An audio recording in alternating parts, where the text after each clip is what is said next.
Nexus PMG welcomes you to the Bigger Than Us podcast, which we as energy geeks lovingly refer to as the BTU. Bigger Than Us is a podcast that focuses on ideas that will shape the future of our planet and ultimately our existence.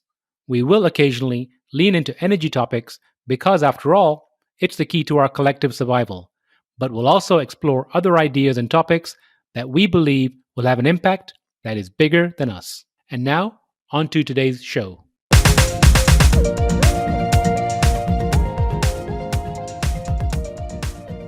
Hello, and welcome to the Bigger Than Us podcast. I'm your host, Raj Daniels, and today I'd like to welcome Sanjay Shrestha to the show. Sanjay Shrestha joined Plug Power as Chief Strategy Officer in 2019. Prior to joining Plug Power, Mr. Shrestha served as the CIO of a global solar IPP and President of Sky Capital Americas since 2015. Under his leadership, Sky Capital America built and acquired over 100 megawatts of operating solar assets and secured a pipeline of over 100 megawatts. He also sourced various types of financing solutions to support this growth, including project debt, construction equity, and long-term equity. He brings almost 2 decades of experience in the broader clean tech sector to the Plug Power team. Sanjay, how are you doing today? Raj, I'm doing very well. Thank you for having me on the show. Sanjay, thank you for joining us. Sanjay, where are you located? I am actually based in New Jersey. And how's the weather in New Jersey?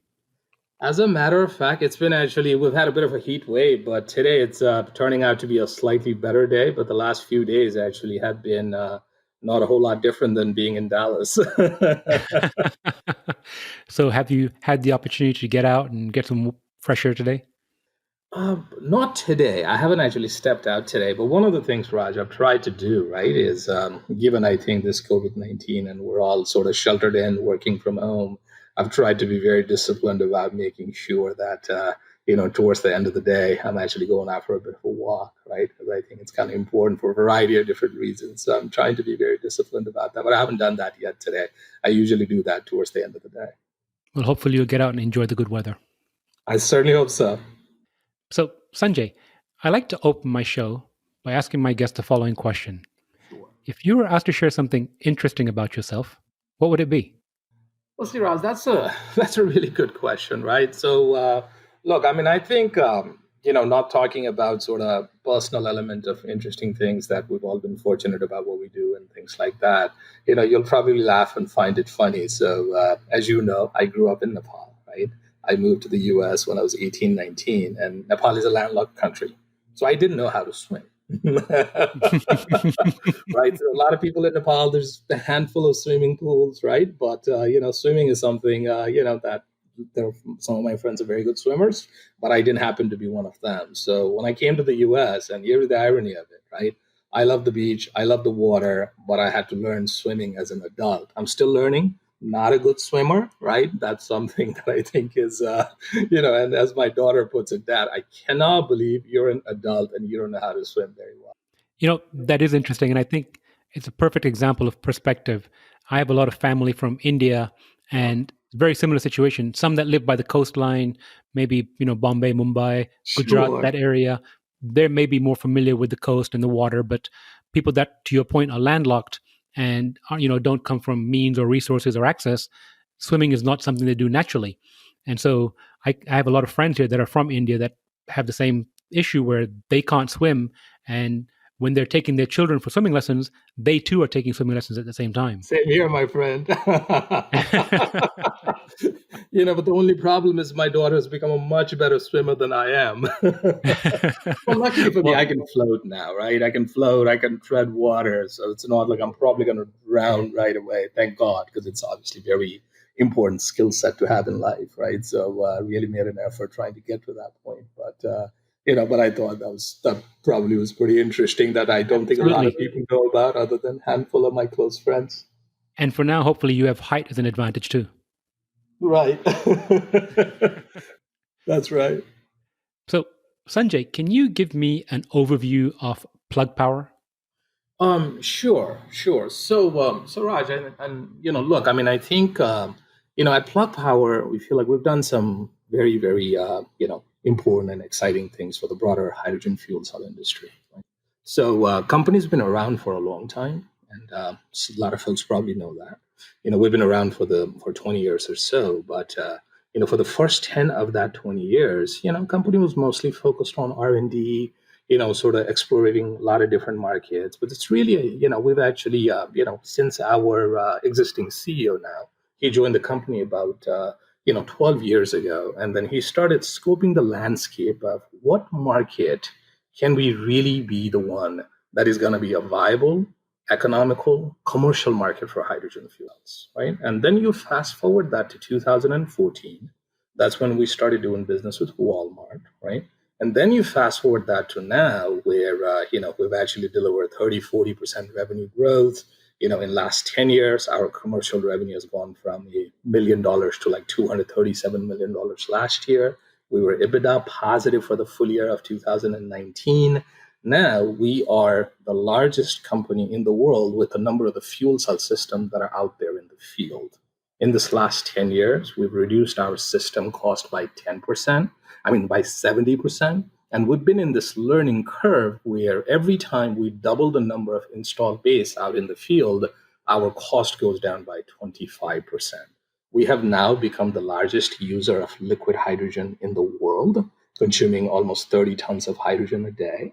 We have operated our fuel cell system, over 300 million hours, in this distribution center with the likes of Walmart and Amazon, where if you think about that from an on-road, number of miles standpoint, that'll be like over a billion miles of operating data, right? And last but not least, given I think everything we've had to do, we've really been very successful in terms of creating a first viable commercial market for fuel cell, where we have probably over 95% market share in our core market, and we're taking all of that know-how, all the experience and the feedback that we've gotten from our key customers like Walmart and Amazon, which allows us to now extend that capability into on-road application for hydrogen fuel cells into the larger data center and backup power market. And also, we recently made 2 acquisitions that takes us more into the vertical integration of broader hydrogen business, with the goal of having more than 50% of the hydrogen we consume being generated by ourselves, and more importantly, really have a path of being, transitioning from your low carbon hydrogen to zero carbon hydrogen by 2024, and have more than 50% of our hydrogen be green hydrogen by that time frame. So the accomplishment have been, look, all of this didn't come without a lot of hard work. And, we've obviously feel very proud of the fact that we've really established a first viable commercial market, for the hydrogen fuel cell industry. And along that way, we've also built a lot of hydrogen fueling infrastructure to support our customer, which have practically created a bit of a hydrogen network. And if you would, hydrogen highway, where some of our customers like Walmart could actually drive a on-road vehicle all the way from Maine to California, essentially stopping at all of their distribution center. So that's Plug Power in a nutshell. So there's a lot to unpack there. I'm going to take it step by step. Yes. Let's talk about Walmart and Amazon. Obviously, they're the big players in the retail market. For those that might not be familiar with Plug Power, can you share some of the applications for those 2 specific customers? Sure. So Raj, I think from the application and a product standpoint, right? So what we really do is we make fuel cell systems, right? And we make hydrogen infrastructure that actually stores hydrogen and essentially provides hydrogen to keep these fuel cell systems running, right? So for the likes of Walmart and Amazon, what we do today is you will actually have, let's say, a battery-based electric forklift. We convert that to run on hydrogen fuel cell. And the reason why, we've gone from being at like 4 distribution centers of Walmart to 40, and now at over 20 distribution centers with folks like Amazon, is because fuel cell system has a much better productivity gain, labor savings, very high utilization, right? So that's really what we do for them today. But obviously, we have an opportunity to expand that relationship to serve their needs from an on-road market standpoint, as well as also potentially be a partner that can provide them with green hydrogen as well going forward. Does that answer your question? It does. Specific questions regarding fuel cell. You Mm-hmm. mentioned replacing the batteries. In Mm-hmm. what kind of vehicles? First question. Second question, if one were to paint a picture or imagination of a fuel cell, what would it look like? Oh, I mean, I think it's a lot lighter, smaller footprint than your typical lead acid battery, right? I mean, so rechargeable batteries basically would be plugged into your electric outlet.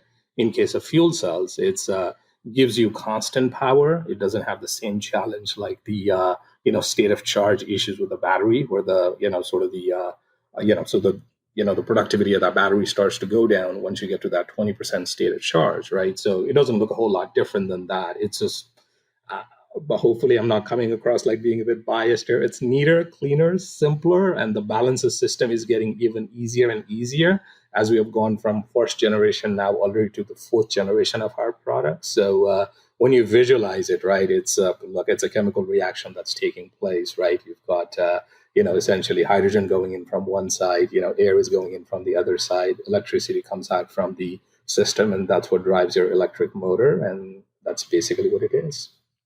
And in the case of a battery, you mentioned charging and in some cases Mhm. having to replace a battery. A fuel cell, how does one fill a fuel cell? Oh, it's very similar to how you actually fill your, any standard IC engine, if you would, right? Because you'll basically have a dispenser that will fill, today, right? All these forklifts are being filled by essentially one of the dispenser, and you will fill it with the gaseous hydrogen. That's what you will do. So almost like filling gas in a car, correct? No different than at all. And that's a really important point, Raj, right? So one of the biggest benefit that and by the way, we're not purist, right? We believe in the electrification of the broader transportation industry, and we fully see the value just of a full battery electric vehicle where but there are situations where the battery electric vehicle without some sort of a fuel cell system starts to run into its limitation, right? But as you rightfully pointed out, the benefits of hydrogen fuel cell is, in case of the material handling market, you get the productivity gain. Like think about it this way, right? So if you're running your forklifts in electric batteries, if you would, right? In most of the cases, it's lead acid batteries. So what happens is you will have to have three set of those, right?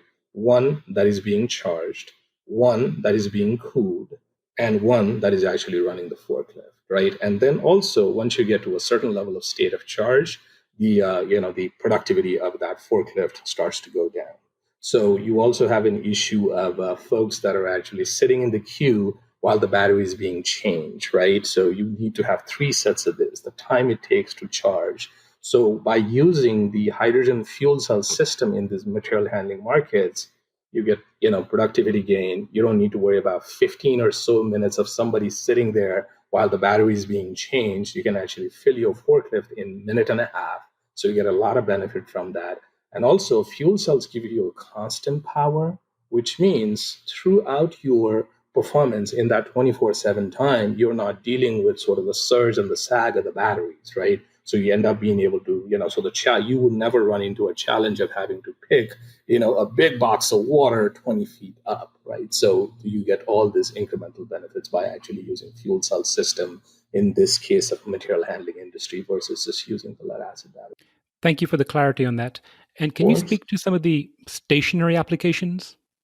Yeah, so stationary application is something that most of our work has been really on smaller scale applications supporting sort of LTE network and things like that, right? But one of the changes that we have seen, and this is actually more of a pull, frankly, rather than push from our end, is as you know, some of the larger players, that have got a large data center for cloud application and things like that.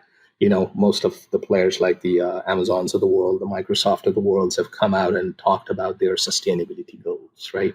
And lots of them actually do have diesel generator as a backup power. And what we're starting to see is in some of those cases, our hydrogen fuel cell could actually end up becoming cost competitive from a total cost of ownership standpoint over the next 3 to 4 years. And this could be a very large multi-megawatt system, essentially displacing some of this diesel-based backup solution for the large-scale data center market. And so I know I'm not very familiar, but I am familiar with the diesel backups that you're speaking about. Sure. I don't know the full stability around hydrogen. How long can one of these stationary power backups last before it has to be replaced or refueled? Yeah, so typically, I mean, I think, every time, so a couple of things on that, right? I mean, I think that's one of the equations we're obviously spending a lot of time trying to address as well, right? So when you actually have a diesel-based backup solution, right, you're looking for to make sure that you have enough fuel and enough capacity to have anywhere from 24 to 48 hours of backup, right? Because Raj, as you know, right, when you're thinking about it from the backup power market standpoint to increase your 3 nines of reliability from the grid to 9 nines of reliability, right? You will actually have an uninterrupted power supply system where you will also have a batteries. That'll give you a 15% bridge. And if that 15-minute bridge is not enough, then you'll go to your diesel generator, right? So in this particular case as well, we'll also be looking to provide enough hydrogen availability as a fuel to support our fuel cell system in an event there is a need for 24 hours of backup, right? That's one. Second is one of the challenges also the data center folks seems to be facing with the diesel generator is you actually have to test it and run it at least an hour or two a day. In an event, you need to actually have to pull the power from that diesel generator, right? So the noise pollution apparently is one of the concerns that also is becoming a bigger issue for them as well. So the system will probably run from a test perspective in an event. It really needs to provide that true backup power for about an hour or two. And just to put things in context, right, a forklift system will consume about 1.1 kilograms of hydrogen per day if it's running 24 hours a day. And that's about a 10 kilowatt system. That's pretty interesting. I look forward to seeing what you guys roll out with in the future. So I'm going to switch gears a little bit, get to Sure. the crux of our conversation here. So you're obviously a very accomplished fellow. You've been in the renewable space, if I look at your bio, for about 20 years. The crux of the conversation is why? What drives you? What motivates you to, first of all, enter this arena of renewable and then stay with it for so long? Well, I appreciate that comment, Raj. Right. So again, I think coming back and joining Plug Power, having known the company's evolution for the last 20 years, I almost feel like I'm sort of kind of coming back home, if you would. Right. It really feels like that, and I think. We also, as a company, are at the point in such an interesting tipping point of the growth curve with so many opportunities ahead of us, a real convergence of all the hard work that have gone in, all the cost reduction that have happened, all the product reliability benefit we have had, right? And a lot more to do. But it really feels like sort of the convergence of the factors is really putting us in a very good position, right? And Raj, look, I frankly feel like I've been fortunate to be a part of this industry, and I practically grew up in this industry, right? And then I think part of the reason why I feel so proud of being a part of this industry is I think about the evolution of the energy industry, right? Where we went from sort of burning wood, then burning coal, then burning natural gas. And now, what is next, right? Every step of that evolution takes you closer and closer to that low carbon to zero carbon solution, right? And energy is the backbone to continue our ongoing industrial revolution, depending on how you define that, right? So to be able to be a part of an industry that can actually decarbonize our electric grid, that can basically decarbonize our transportation industry, that actually have such a big benefit from the reduction of the greenhouse gas emission, sustainability standpoint, job creation, leaving our world a better place for the next generation to come. I mean, God, I can't think of sort of being and doing something other than this. But I got to be frank with you, right? I mean, I got into this industry pretty early on. I've had a chance to see a lot of boom and a bust cycle, also in a lot of different capacity, So, look, I mean, I think, when I think about how the industry that I'm aligned with, I mean, it's not just about return on invested capital, which, don't get me wrong, is very important to grow the business, to propel the growth forward. It has so many additional benefits, right? And one last comment here as to what really, really gets all of us, not just me, and I think everybody at Plug Power is super excited is, we're now at the point where, one of the ways to decarbonize our electric grid is by adding more renewables, right? As you add more renewable electricity in the grid, the price of that renewable electricity goes down. But also one of the challenges that comes up is, the grid stability, if you would, right? You got to make sure that the grid is being, balanced well, managed well, right? As you continue to retire a lot of coal-based power. Now, with that low-cost electrons, you can then convert that into high value hydrogen fuel while you're decarbonizing multiple industries with so many benefits that is beyond just energy security. It's a matter of national security. So I'm just thrilled with what I do, and I kind of look forward to going to job every morning. It's just I'm having a great time. So I'm going to push this a little bit more. Why is decarbonization important to you, Sanjay? Um, Look, I mean, I think so. My wife is a epidemiologist, and so I live in a household where I think we think about all this infectious disease, cleanliness, making sure that we are especially in light of this COVID-19. That's this unfortunate pandemic that we're dealing with, right? So look, I mean, I think there's a lot of debate surrounding is the climate change, lack thereof, right? But look, I mean, I think one of the things that I think decarbonization and the impact of greenhouse gas emission to the rising temperature, thereby impacting the overall, global climate change impact, which has so many additional issues, right? Maybe new diseases are starting to come, right? And it's, it's beyond just like one issue versus the other, right? It's not just about the rising sea level. There's so many negatives associated with it.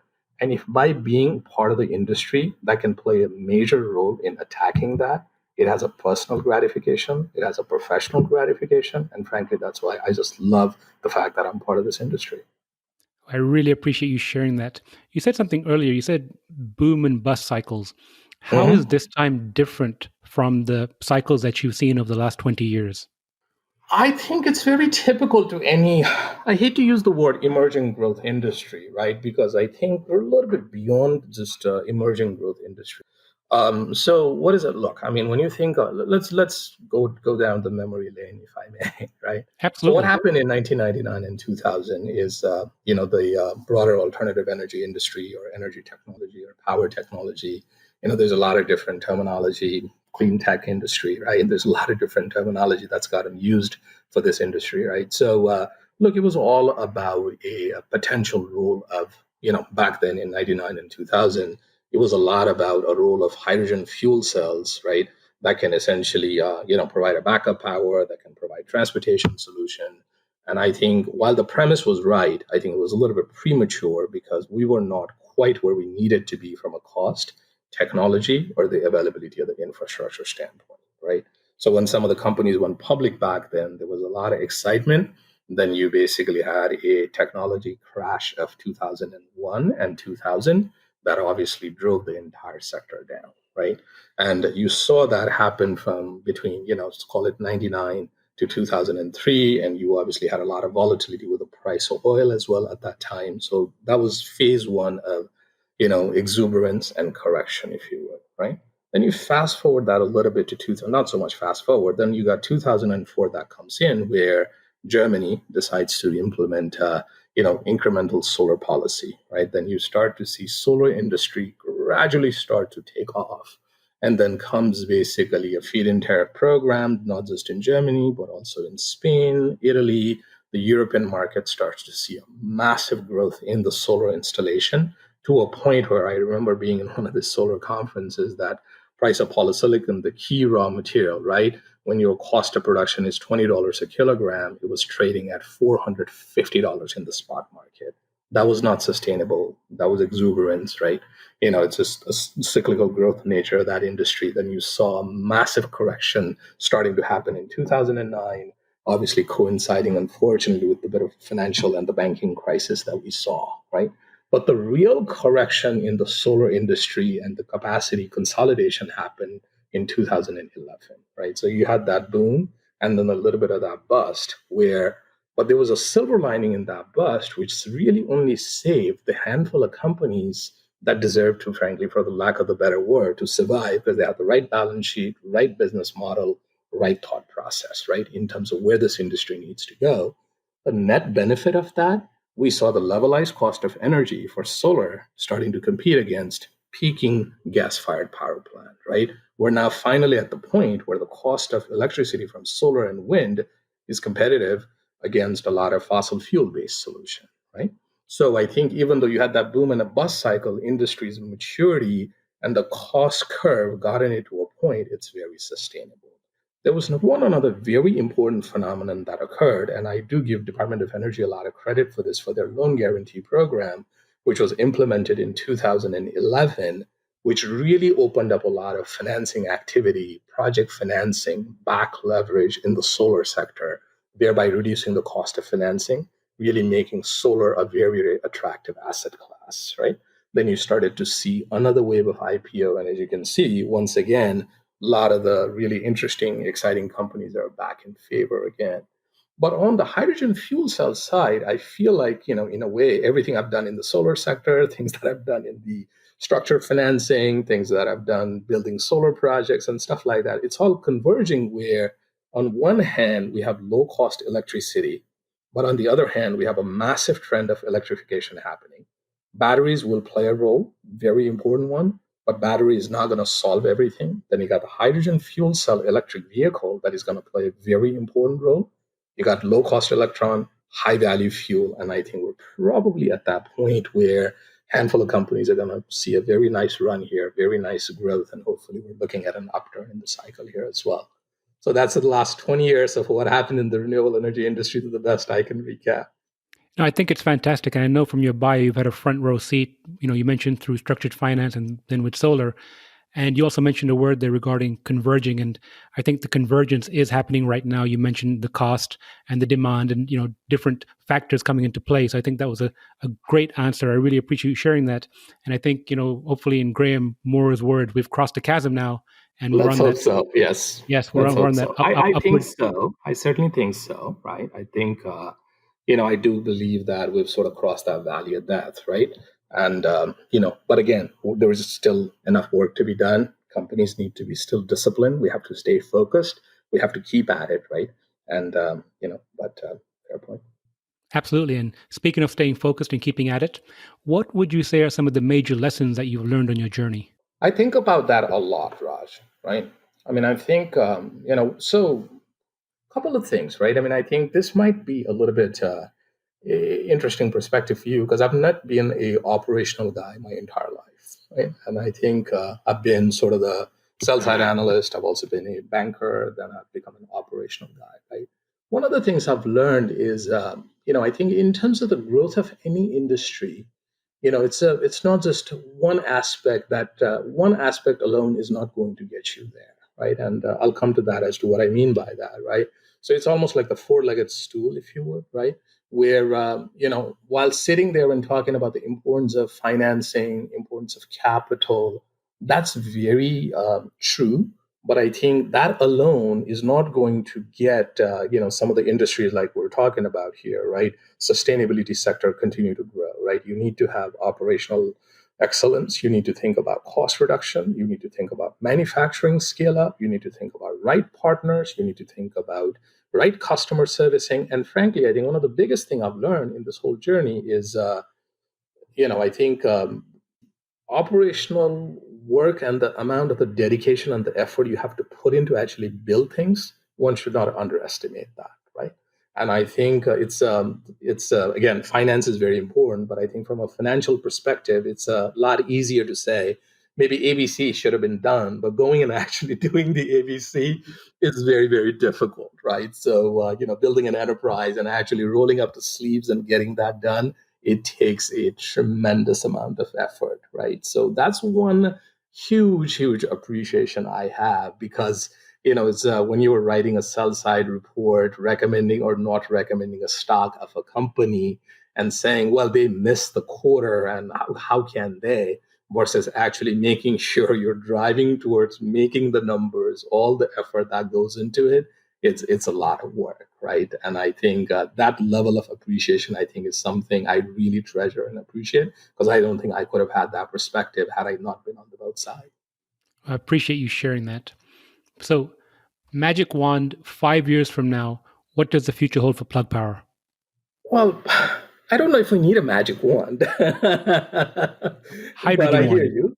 Look, I mean, fast forward 5 years, as you know, we've laid out our 2024, which was a 5-year target that we laid out last year, right? We have said that from 237 million in revenue in 2019, we're planning to do 1.2 billion now, and we're looking at going from sort of like $9-10 million in EBITDA to $250 million in EBITDA, right? That is a pretty substantial growth, and even with that kind of a growth, we're still looking at less than, think about it, right? Our core market of material handling is a $30 billion industry.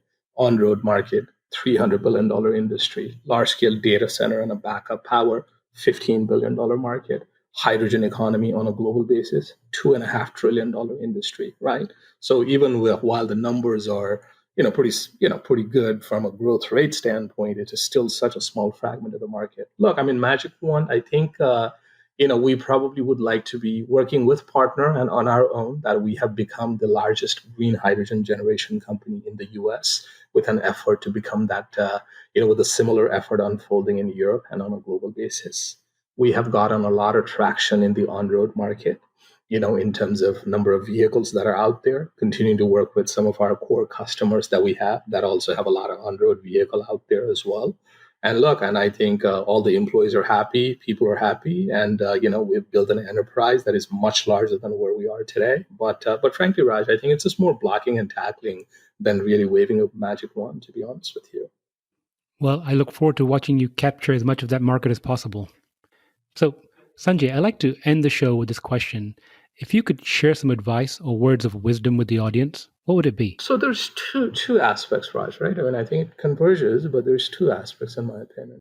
I mean, I think on a personal note, right, we all have to think about doing something that will have a long lasting impact for the generations to come on a personal level, right? Whether it's about being a good human being and trying to do the right thing, whether it's on a personal level with your family, your friends, or from a global perspective of, as I said, right, the reason why I love the fact that I'm in the industry that I'm in is because I think it will play such a big role in leaving our world a better place, for the next generations to come, right? So I think one has to do that.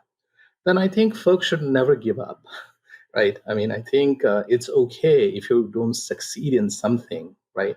Because that is the only way you're going to get better. As they say, the definition of expert is somebody who's made a lot of mistakes in that particular field, right? And finally, I think I don't think one should think about, hey, I didn't get lucky, or luck did not play a factor in terms of what I wanted to do, because to me, I think luck is not a whole lot more than really preparation kind of meeting the opportunity, right? So I think you always have to be giving that 100%. Don't think that, and if things are tough, it will pass, right? And we will go through ups and downs in lives. There's no such thing called straight line. But I think if you give it 100%, this whole notion of luck and things working in your favor, I think will materialize because you will be prepared, and that opportunity, I think, kind of comes your way at some point. Sanjay, I really appreciate you sharing that. Thank you so much. Is there anything I should have asked you that I did not? No, I think that I really, really appreciate it, Raj. Is there anything else I can answer for you that we didn't touch on or talked about? One last comment I might make is, look, I mean, this we're dealing with this global pandemic, right?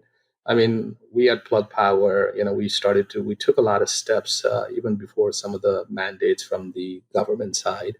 Safety of our employee, our community, our suppliers is our top priority, right? And I think, look, and then we move over 25% of the retail food in the US, and we've been very fortunate that our systems have been able to, keep up with the productivities and higher demand from our customers like Walmart and Amazon in this difficult time.